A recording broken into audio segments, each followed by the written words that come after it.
Hello everyone, welcome to my YouTube channel PAPC pharma classes. आज की class में हम चैप्टर डिस्कस करेंगे डायबिटीज़ मेलाइटस। देखो, ये जो डायबिटीज़ मेलाइटस है ये आज के मतलब एरिया में क्या है कि ये नॉर्मल प्रॉब्लम है ना, नॉर्मल डिजीज़ हो गई है और मोस्टली केसेस में ये देखने को मिलती है। ठीक है, डायबिटीज़ मेलाइटस क्या होता है? डायबिटीज़ मेलाइटिस में जनरली होता क्या है कि जब किसी पर्सन की बॉडी कार्बोहाइड्रेट को एनर्जी सोर्स के तौर पे यूज़ ना करे, कार्बोहाइड्रेट को एनर्जी सोर्स के तौर पे यूज़ ना करे तो उसको होती है डायबिटीज़ की प्रॉब्लम। ठीक है, फिर क्योंकि उसका जो कार्बोहाइड्रेट है वो बना लेता है क्या, ग्लूकोज। मैक्सिमम ग्लूकोज जो है वो एनर्जी के तौर पे यूज़ नहीं हो पाता, और मैक्सिमम ग्लूकोज जो बनता है उससे कुछ तो होगा, तो इसलिए फिर प्रॉब्लम आ जाती है किसकी, हाइपरग्लाइसीमिया की, क्योंकि ज़्यादा ग्लूकोज हो जाता है। ठीक है, बॉडी के अंदर ग्लाइकोसूरिया, यहाँ पे इसका मतलब क्या हुआ कि यूरिन के अंदर ग्लूकोज जो है वो प्रेजेंट हो जाता है। क्योंकि कैसे कि जो अगर किसी नॉर्मल पर्सन की बात करते हैं हम, ये उसका क्या है, यहाँ पे ये नेफ्रॉन है। ठीक है, एक छोटा सा जर्नल देख रहे हैं हम, नेफ्रॉन है। ठीक है, अब उसका जो ग्लूकोज है या जो भी वो खाना वगैरह दवाई कुछ भी हो, सब यहीं से फिल्टर होते हैं, ग्लोमेरुलर फिल्ट्रेशन बोलते हैं इसे, है ना।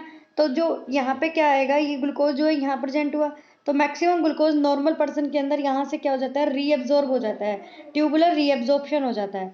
ठीक है, लेकिन बाद में क्या होता है कि ये जो यहाँ पे आगे क्या बनेगा, यूरिन बनेगा। ठीक है, लूप ऑफ हेनले से पास होके और बाद में ये इधर कलेक्टिंग डक्ट। ठीक है, यहाँ से क्या होगा, ये यूरिन बनेगा।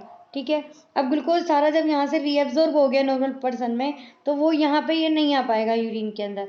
ठीक है, लेकिन जो ये डायबिटीज़ का पेशेंट होता है इसके अंदर ग्लूकोज जो है ये यहाँ से रीअब्जॉर्ब नहीं हो पाता, तो कहाँ जाएगा, वो यूरिन में जाएगा, और इस तरीके से यूरिन में ग्लूकोज प्रेजेंट होगा। इस चीज़ को बोलते हैं ग्लाइकोसूरिया। ठीक है, पोलीयूरिया, ज़्यादा यूरिनेशन होगा उसको। नेगेटिव नाइट्रोजन बैलेंस, इसका मतलब क्या हुआ कि जो बॉडी है वो कार्बोहाइड्रेट की जगह प्रोटीन को as a energy source use में लेगी। ठीक है, जिससे कि नाइट्रोजन जो है उसका बैलेंस भी खराब होगा, और उसे बोलते हैं क्या, नेगेटिव नाइट्रोजन बैलेंस। ठीक है, इसलिए ये सारी इतनी सारी प्रॉब्लम्स यहाँ पे आती हैं। ठीक है, और यहाँ पे देखो, जो डायबिटीज़ है ये दो टाइप की होती है। Type 1 insulin dependent diabetes mellitus, type second non insulin dependent diabetes mellitus. ठीक है, एक और तुमने नाम सुना होगा, डायबिटीज इंसिपिडस। ठीक है, ये कोई डायबिटीज यहाँ पे ये नहीं होती, ये हार्मोनल इम्बैलेंस की प्रॉब्लम है। डायबिटीज मतलब डायबिटीज मेलाइटस वाली किसकी बात होगी, इसमें जो डायबिटीज इंसिपिडस है इसमें कोई शुगर का लेवल कोई बढ़ता घटता नहीं। ठीक है, इसके अंदर शुगर का जो है वो लेवल ये बढ़ता है, क्योंकि जो ग्लूकोज है ये एनर्जी के सोर्स पे यूज़ हो नहीं पाता है। ठीक है, और बॉडी प्रोटीन को यूज़ में लगती है एज ए एनर्जी सोर्स, जिससे क्या, नेगेटिव नाइट्रोजन बैलेंस ये सब होता है। ठीक है, पोलीफेजिया ये भी होने लग जाता है इससे। पोलीफेजिया का मतलब क्या, वो पेशेंट को ज़्यादा भूख लगती है।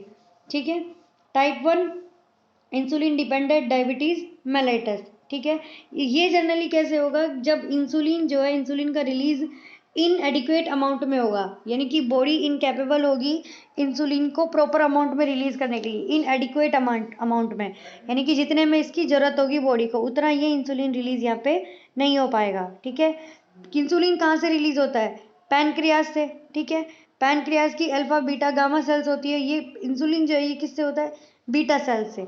ठीक है, इंसुलिन की बीटा, ये जो पैनक्रियाज है इसकी बीटा सेल से इंसुलिन रिलीज होगा, और ये इनएडिक्वेट अमाउंट में होता है। ठीक है, क्योंकि पैनक्रियाज की जो बीटा सेल है इनका डिग्रेडेशन हो जाता है।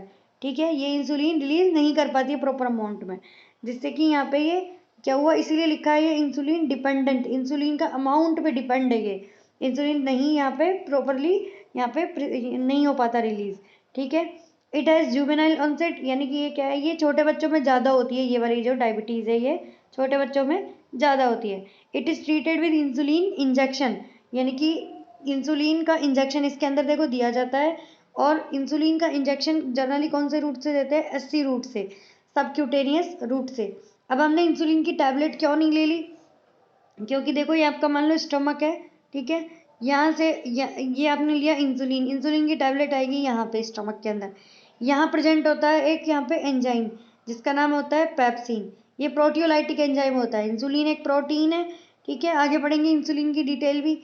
ठीक है, 51 एमिनो एसिड से मिलकर बना हुआ होता है ये, चेन ए चेन बी 2 होती है, एक में 30 अमीनो एसिड, एक में चेन ए में 21 अमीनो एसिड्स होती हैं। तो ये जो पेप्सिन है ये प्रोटियोलाइटिक एंजाइम है, ये इंसुलिन की टैबलेट जब यहाँ पे आएगी स्टमक के अंदर, ये इसको क्या कर देगा, यहाँ पे इसको टैबलेट को यहाँ पे डिग्रेड कर देगा।